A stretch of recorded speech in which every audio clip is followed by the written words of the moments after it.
सालाबादप्रमाणे यंदाही माधवनगर येथील विठ्ठल मंदिराची यात्रा उदंड उत्साहात पार पडली।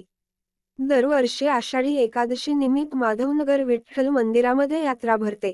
यात्रेनिमित्त येथील प्रताप स्टेटमधील विठ्ठल रुक्मिणी मंदिरामध्ये विविध धार्मिक कार्यक्रमाचे आयोजन करण्यात आले होते। मंदिर व परिसरात विद्युत रोषणाई करण्यात आली होती। गावामध्ये माजी जिल्हा परिषद उपाध्यक्ष शिवाजी डोंगरे, खोकी संघटना आदींनी भाविकांसाठी फराळाचे आयोजन केले होते। नागरिकांनी रांगेत उभे राहून विठ्ठल रुक्मिणीचे मनोभावे दर्शन घेतले। मंदिर परिसरामध्ये विविध फराळाचे, खेळण्याचे व विविध वस्तूंचे स्टॉल उभारले होते। तसेच विविध पाळणे व छोटी छोटी करमणुकीची साधने भाविकांचे लक्ष वेधून घेत होते।